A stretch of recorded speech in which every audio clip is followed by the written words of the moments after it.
alam niyo po ba mga kababayan, tila nagbago yung language mga kababayan ng partial draft reports ng Senate Blue Ribbon Committee patungkol po dun sa tatlong senador na nirerekomendahang sampahan ng kaso sa ombudsman. At ang nangyari po ngayon mga kababayan, saglip na charge, parang ang dating ngayon, magiging subject na lamang po ng preliminary investigation. Ito pong tatlong senador at yung iba pa na nirerekomendahan na sampahan po ng kaso dyan po sa ombudsman. So ngayon, ito, pakinggan po natin itong nakita nating balita. Galing po mga kababayan sa News 5. Sabi po dito, sinimula ng i-revise o baguhin ang draft partial report ng Senate Blue Ribbon Committee kaugnay ng flood control scandal ngayong Martes, February 10 mga kababayan. Actually, ano po yan? Kahapon po yan. At ang nangyari nga, saglip na charge, subject na lamang for preliminary investigation itong tatlong senador mga kababayan at yung iba pa na nirerekomendahan ng Senate Blue Ribbon Committee na sampahan po ng kaso sa ombudsman. So ngayon ito i-play po natin. Sinimula nang i-revise o baguhin ngayong araw ang draft partial report ng Senate Blue Ribbon Committee kaugnay sa flood control scandal. Live mula sa TV5 Media Center, nangunguna sa balita si News 5 Senate Correspondent Mayan Los Baños. Di ba mga kababayan, mapapatanong kayo, ano ang nangyari? Kasi nung nag-leak mga kababayan, yung partial draft report ng Senate Blue Ribbon Committee, nakalagay naman po talaga doon na sampahan na ng kaso ito pong mga senador, mga kababayan na sangkot, katulad ni na Chis Escudero, Joel Villanueva, Jinggoy Estrada, at itong sina Ako Bicol Representative, party list mga kababayan na si Saldico, at yung si Oy. Diba mga kababayan, yan po yung mga pinasasampahan na ng kaso pero biglang na-revise at ang mangyayari na lamang po ngayon, magiging subject sila for preliminary investigation mga kababayan. So ito, i-play pa natin. Mayan, ano raw ang babaguhin sa report at bakit ito gagawin? Jiggy, kasalukuyang binabago o nire-revise ng Senate Blue Ribbon Committee yun ngang partial committee report kaugnay sa mga pagdinig na ginawa ng komite sa flood control scandal. So himayin lang natin kung matatandaan nyo, Jiggy, yung nag-leak na document last week tungkol dun sa draft partial committee report, ang kabilang sa mga rekomendasyon doon ay pagsasampa na ay rekomendasyon para Oy, Kuya Admin Arman P. Megalab, shoutout po. Wala po yung signal natin kagabi. Kaya ngayon po natin itinuloy ng umaga. sampahan ng kasong plunder, bribery, malversation of public funds yung ilan sa mga dati at kasalukuyang mambabatas. So ilan na dyan sila Senators Jinggoy Estrada, Senator Joel Villanueva, Senator Chis Escudero, dating Congressman Zaldico, Mitch Cahayon-Uy at dating Senator Bong Revilla. Pero dun sa nirevise na wording o yung language o tono nitong partial committee report na ito, wala na yung recommendation to file charges, kundi recommendation to undergo preliminary investigation. Dahil ang sinasabi ni Senator Ping, to begin with, hindi naman talaga ang magpa-file ng kaso ay Senado. Dahil trabaho yan ng Ombudsman at DOJ. Pakinggan natin, Jiggy, yung bahagi ng paliwanag. Diba mga kababayan, mag-undergo na lang sila ng preliminary investigation. Saglip na mangyayari, pasasampahan na lamang o re-rekomendahan ng Senado na sampahan po ng kaso itong mga ito about po sa mga plunder, malversation, mga kababayan, etc. Ang mangyayari na lamang po ngayon, inirekomenda ng Senado na isa lang po sa preliminary investigation itong mga senador. Saglip na diretso na agad na sampahan ng kaso. Anyway, shoutout po sa inyo kay Ma'am Bergie Natsui at kay PB Suzuki. Mega love shoutout po ni Senator Ping Lacson. Yung tatlong senador, hindi na to be charged, but to undergo PI. PI. Yun din naman talaga yung ibig sabihin doon sa hindi naman namin pwedeng i-recommend sa court, na i-charge sa court, kasi only the DOJ and the Ombudsman are authorized to file the information for any person to be charged before the court, di ba? So kinorek lang namin yon. Jiggy, ang mahalagang tanong natin dyan kay Senator Ping Lacson, humina ba yung kanilang rekomendasyon or na-weaken ba? Ang sabi ni Senator Ping Lacson, hindi napahina yung rekomendasyon, parehas pa rin yung substance. Pero kayo mga kababayan, kung kayo po ang tatanungin, sa tingin nyo, napahina ba yung rekomendasyon mga kababayan buhat nung palitan po nila ng language na saglip na charge ang nangyari subject for preliminary investigation na lamang po. Kasi mga kababayan sa akin, parang ang dating kasi humina. Ano po dahil nga ang tao excited na itong mga ito makasuhan yung mga senador na sangkot at yung mga politikong iba pa na sangkot sa maanumalyang flood control. Pero ang nangyari kasi dito mga kababayan, sa glip na rekomendahang pakasuhan, ang recommendation na lamang po, isa lang na lamang sa preliminary investigation, maging subject na lamang po nun. Anyway, tuloy pa natin. Walang substantial na binago doon sa committee report na yan dahil yung sinasabi nilang rekomendasyon for preliminary investigation doon sa 6 na opisyal na nabanggit ko kanina ay para sa parehas na kaso, which is plunder, bribery, malversation of Diba? public Bibigat funds, ng yung kaso. violation sa Anti-Graft and Corrupt Practices Act. So it's the same. Pero tinanong ko rin si Senator Lacson, kasama ba si i-recommend para sa preliminary investigation si dating Speaker Martin Romualdez? Ang sabi ni Senator Lacson, hindi niya matandaan kung kasama si Romualdez dyan sa ilalabas nila na partial report. Pero ang mahalaga para sa kanya ay kumpiyansa siya na makakakuha siya ng sapat na lagda o yung 11 senators, so 11 signatures para ma-report out yung committee report na yan. Hopefully, makuha nila yung 11 signatures or more this week and then maibababa na sa plenary next week at mapagdedebatehan na yung laman ng committee report na yan, Jiggy. At may kinalaman ba itong revision ng report dyan sa umuugong na kudeta sa Senado? Jiggy, natanong ko rin sa Senator Peng Lacson kung una, bago yan, may kinalaman ba doon sa umaangal kasi Jiggy yung ilan sa mga membro ng minority bloc doon sa direksyon na pinupuntahan nitong committee report na ito na tila ang nadidiin daw ay puro mga senador at wala halos mga kongresista. So sabi ni Senator Ping, walang kinalaman yan sa angal ng minority bloc. So natanong ko rin siya, may Hindi, at saka kung titingnan nyo naman mga kababayan, iba naman po yung Senate at iba naman po yung Congress. So nagkataon lang kasi mga kababayan na nung nagsalita sa Senate Blue Ribbon Committee, ito mismong sa Senate Blue Ribbon Committee pa, investigation, hearing mga kababayan, nagsalita itong si Bernardo na talagang sangkot yung ibang mga senador katulad ni na Joel Villanueva at netong sina Bong Revilla at etong sina Jinggoy Estrada mga kababayan at sina Chis Escudero. So ngayon hindi po kasalanan ng Kamara yan kung sa Senado tumuga etong si Yusek Bernardo. Diba mga kababayan, alam naman din natin na may mga congressman talaga na nabanggit etong mga diskaya mga kababayan at alam din naman natin na may mga kongresistang mananagot. Diba iba naman po yung nasa Senate at iba naman po yung nasa Congress mga kababayan. Anyway, hindi na kasalanan ng ebidensya kung itinuturo etong sino Joel Villanueva, Chis Escudero at Jinggoy Estrada. kinalaman ba yan doon sa supposedly ay coup o tangkang kudeta laban kay Senate President Tito Soto? Sabi ni Senator Ping, walang kinalaman yung pagre-revise na ginagawa ngayon sa draft report doon nga sa tangkang pagkudeta kay Senate President Soto. Narito bahagi ng pahayag muli ni Senator Ping Lacson. Nothing to do with the supposed coup against SP? Wala. Yung pag-change ng language? Ano yun? Sa majority pa lang yun. My own colleagues in the majority, nagsuggest sila, baka naman pwedeng isopen natin, na hindi ma-sacrifice yung intent.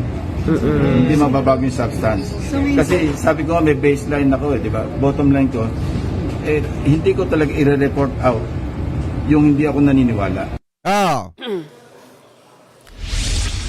Jiggy, Parang nung nakaraan lang, ang tono ni Senator Ping Lacson, mga kababayan, paninindigan niya kung ano yung nag-leak na draft report, mga kababayan. Kasi nga naman, kung babaguhin pa nila, kung i-revise pa nila, parang saan sila lulugar? Diba yun yung sabi niya nung nakaraang araw? Pero nakakapagtaka po ngayon, na-revise nga. ibukas naman daw si Senator Ping Lacson sakaling may mga amendments tungkol doon sa committee report na gustong i-introduce yung kanya mga kasamahan. Basta sana ay umabot sa plenaryo at ma-report out ito at mapagdebatehan. Kinlaro din ni Senator Ping Lacson na pwedeng pumirma yung kanya mga kasamahan. Hindi lang yung mga sang-ayon sa committee report, Jiggy, kundi pati Kasi sa totoo lang mga kababayan, ang tagal na po Diba nung una nagsalita si Ombudsman Boying Remulla na by by December 15 lalabas na yung mga arrest warrant itong mga sangkot na ito. And then kung makikita nyo, tapos na ang January, February na ngayon, matatapos na rin. Konti na lang mga kababayan, ilang linggo na lang matatapos na rin ang February. Hindi pa nakukulong itong mga taong ito na gustong makita ng mga kababayang Pilipino po natin na managot at makulong at mapapanagot sa kanilang ginawa na pangungulimbat sa kaban ng bayan, lalo na sa mga flood control mga kababayan.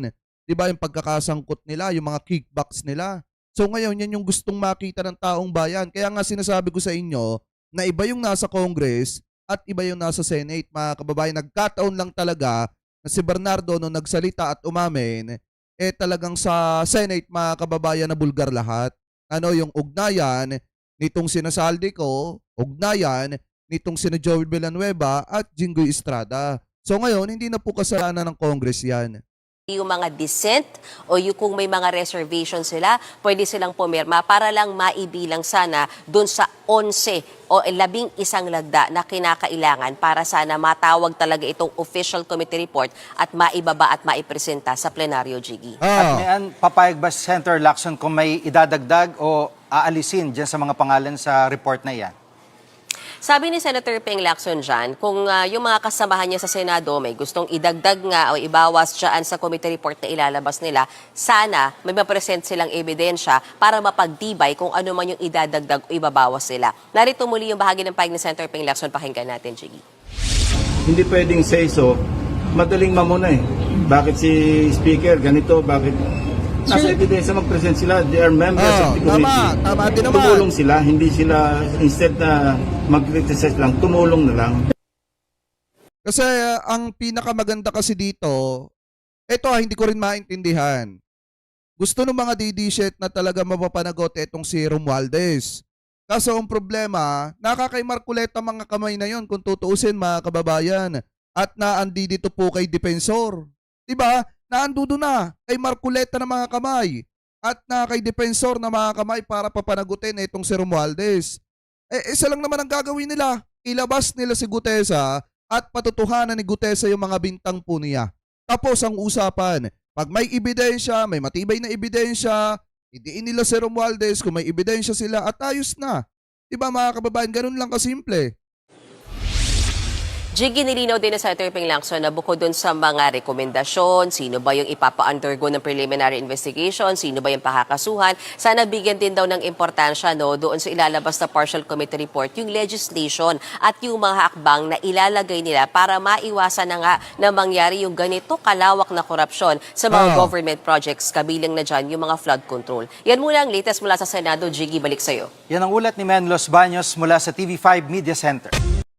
Kasi mga kababayan, sa totoo lang, kahit yung lumabas na balita kanina, ganun din eh. Talagang na-revise nga mga kababayan. Kasi from charge, ang nangyari po dito, sabi nga dito, Blue Ribbon Committee nagrekomenda ng preliminary investigation. Hindi pala kasama si Nasaldi ko. Parang ang nangyari dito mga kababayan, dun lang sa 3 senador. Kasi sabi dito, Blue Ribbon Committee magre-rekomenda ng preliminary investigation versus 3 senador, ani po ni Ping Lacson. Ito para maliwanag. Irerekomenda umuno ng Senate Blue Ribbon Committee na isailalim sa preliminary investigation ng 3 senador na idinadawit sa issue ng maanumalya. From charge to subject for preliminary investigation ay itong 3 senador. Ang flood control projects ng pamahalaan. Kabilang dito sina Senators Francis Chis Escudero, Joel Villanueva at Jinggoy Estrada. Sa kabila nito, sinabi ni Senator Panfilo Ping Lacson na walang malaking pagbabago sa isinasapinal na committee report mula sa naunang lumabas na draft report ng Blue Ribbon. Hindi rin anya lumihis ang komite sa orihinal na layunin ng naturang dokumento na magsagawa ng preliminary investigation. Merong direct bribery, merong plunder, merong malversation, merong violation ng anti-graft, may violation ng ethical standards, marami yun. Kasi sa totoo lang mga kababayan, inip na ang taong bayan. Kahit kayo, pag tinanong ko kayo ngayon, pihado, oo yung sagot nyo. Kayo ba mga kababayan, kung kayo tatanungin, inip na ba kayo sa nangyayaring investigasyon patungkol po dito sa maanumalyang flood control, mga kababayan? Kung kailan pa ba mapapapanagot? Ito pong si Chis Escudero, Joel Villanueva, at ito pong si etong si Jinggoy Estrada. Kasi sa totoo lang, mga kababayan, medyo matagal-tagal na rin, ilang buwan na rin, mga kababayan, buhat po nung binuksan ito pong investigasyon na ito. At hanggang ngayon, kokonti pa lang yung mga masasabing big fish na napapapanagot. So ngayon sa akin kasi, mga kababayan, in my personal opinion, dapat po talaga mapapanagot na itong mga taong ito. Kasi ang daming chechi bureche, mga kababayan, na kesyo tulad dito. Nung nag-leak yung draft partial report ng Senate Blue Ribbon Committee, maliwanag naman na ang rekomendasyon talaga ay sampahan na ng kaso. Pasampahan na ng kaso sa ombudsman. Ito pong tatlong senador na ito, pero biglang ang nangyari, siguro nagkaroon nga ng negotiation, mga kababayan, at nagkakaroon ng hindi pagkakaunawaan sa loob ng Senado. Kaya ang nangyari, mga kababayan, sa glip na rekomendahan na sampahan ng kaso, isa lang na lamang po sa preliminary investigation, ito pong mga senador na ito. Which is, kung tutuusin talaga, mga kababayan, siguro, kung ikaw ay normal na mga kababayan Pilipino po natin, iisipin nyo na kapag mahirap yung subject dyan, baka kulong na. Diba? Baka kulong na, mga kababayan. Pero kapag itong mga ito, ang dami pang ritual, ika nga, mga kababayan, para makasuhan at para mapapanagot sa kamay ng batas. Di po ba? So ngayon, kung titingnan po natin, mga kababayan, since na pag-uusapan na nga po itong pag-revise ng partial draft report ng Senate Blue Ribbon Committee, pakinggan po natin itong sinasabi ni Ombudsman Boying Remulla. Kasi ayon po sa kanya, mga senador, posibleng nagkakapersonalan, kaya daw po binago ang Flood Control Committee report. Dahil nga meron daw negosasyon, mga kababayan, sa loob ng Senado about po dyan. Ito, pakinggan po natin. Kung ang ombudsman naman ang tatanungin, posibleng nagkakapersonalan daw ang mga senador kaya kinailangan pang baguhin ang draft committee report ng Senate Blue Ribbon Committee kaugnay ng flood control scandal. Sinabi nga po yan ni Ombudsman Boying Remulla. At live mula sa Baguio City, may express report si Camille Samonte. Camille, bakit naging ganyan ang pahayag ng Hi, Ma'am Jenny Englet, mega love shoutout. At saka kay Ma'am Virgin at Tsui, mega love shoutout po. Ombudsman? Ano ba yung kanyang basehan?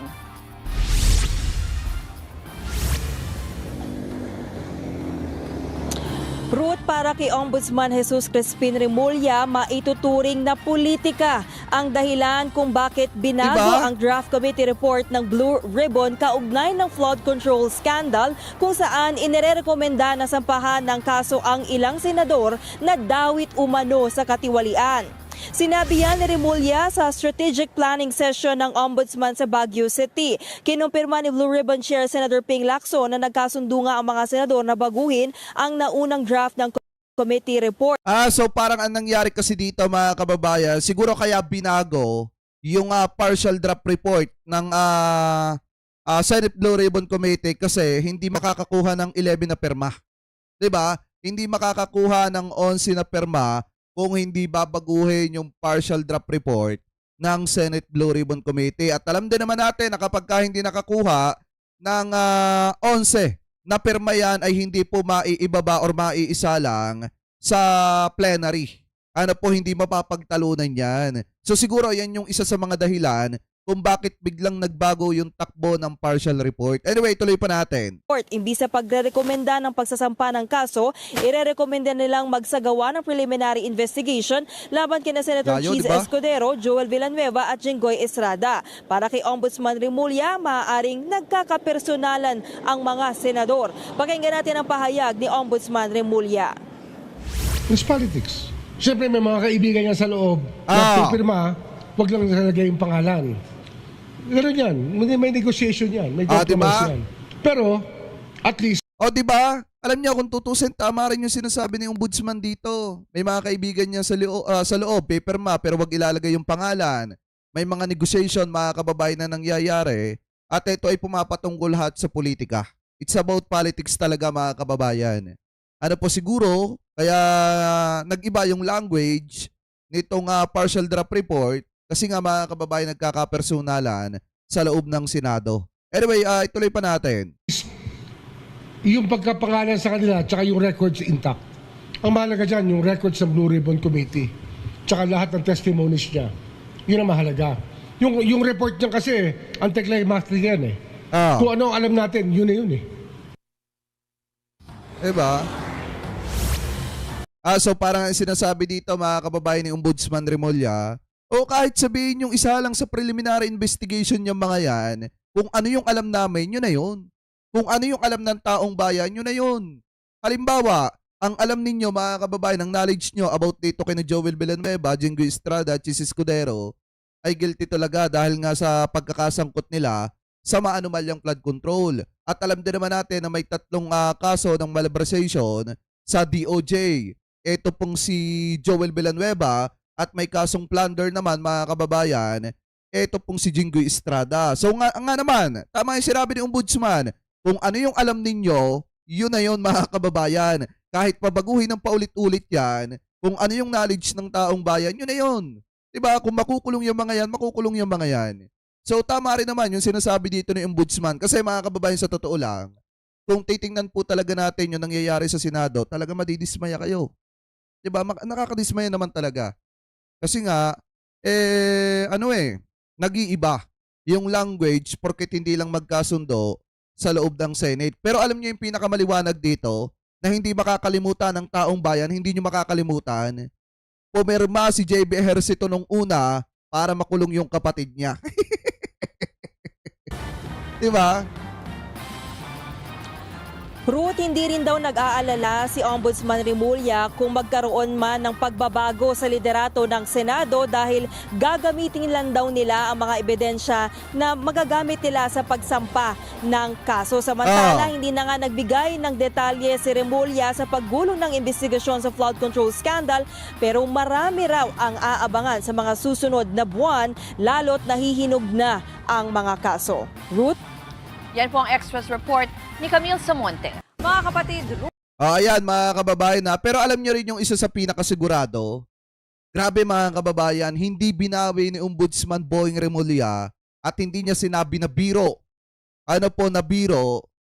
Biro lang yung sinabi niya na nakahanda na yung arrest team para arestuhin etong 3 senador. Kasi di ba kung matatandaan nyo, nagsalita kasi ng pabiro etong si Ombudsman Boying Remulla at sinasabi niya, na-relax ka lang, Tito Soto, Tito Sen. Yung mga nagbabalak na patalsiking ka, nakahanda na yung arrest team para arestuhin yung mga yan. Once na mapatunayan, nasangkot talaga sa maanumalyang flood control at lumabas na yung arrest warrant ng mga yan. So ngayon, kung titingnan po natin mga kababayan ito, hindi niya talaga binago. Ano po hindi niya binago? Nilinaw ng Office of the Ombudsman ang pahayag hinggil sa pag-aresto sa mga senador na isinasangkot sa manumalyang flood control projects. Sa programa sa radyo, unang sinabi ni Ombudsman Jesus Crispin Remulla na hindi dapat mabahala si Senate President Tito Soto sa anumang tangkang kudeta dahil nakahanda ang kanyang arrest team sakaling magpalabas ng warrant of arrest laban sa mga hindi pinangalan ng senador. Ay, alam naman natin kung sino yung makukulong mga kababayan ng mga senador. Yan yung the big three. Diba mga kababayan, alam naman natin kahit hindi pangalanan ni Ombudsman Boying Remulla, alam ng taong bayan kung sino po yung mga makukulong na senador. Yan yung the big three na talagang namasa ng kickbacks galing po sa mga proyekto ng gobyerno. Ginit na Remulla na biro pero may halong katotohanan ang pahayag diba? Dahil aarestuhin ang sinumang may warrant of arrest. Running, parang joke yan, pero hindi talaga siya joke. Siyempre, pag may warrant of arrest, aarestuhin. Diba? Tsaka meron kami arresting teams. Totoo naman yan. Nauna nang itinanggi ni na Senador Jinggoy Estrada, Joel Villanueva at Francis Escudero ang akusasyong pagtanggap ng kickback mula sa anomalya. Di kinakabahan na yung mga senador. Kasi mga kababayan, biruin nyo yung sinabi ni Ombudsman dito. Parang biro talaga yan, pero totoo talaga. Kasi nga naman mga kababayan, once na lumabas yung arrest warrant, wala talagang maa-aresto itong mga senador na ito. Ang tanong, hanggang kailan? Kailan? Diba mga kababayan, masyadong matagal na. Kasi nung una, sinabi nila December 15, hindi maaaresto itong mga ito. Pero tapos na ang January, awa ng Diyos, February na ngayon, at 20 days na lang, wala na nga atang 20 days mga kababayan, matatapos na rin yung February. Pero hindi pa naaaresto itong mga ito.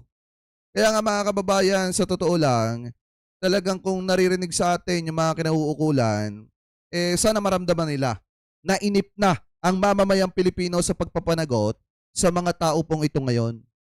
Diba, naiinip na ang taong bayan? Parang ang dating lang kasi mga kababayan, napapaglaruan ang emosyon ng mga kababayang Pilipino po natin ng Senado. Huwag naman sana humantong sa point na mawala ang tiwala ng taong bayan sa Senado mga kababayan dahil po dito sa nangyayaring ito na dapat ay napapapanagot na itong tatlong ito pero parang ang nangyayari mga kababayan, napapagtakpan pa. Ano po, di umano, allegedly. So ngayon, mga kababayan, kayo po, kung kayong tatanungin, ano po ang masasabi ninyo, hingil po sa usapin po na yan. Comment below na lamang po kung ano po ang komento ninyo hingil sa pag-revise ng draft partial report ng Senate Blue Ribbon Committee. Comment below na lamang po kung ano po ang opinion nyo. Hingil po dyan.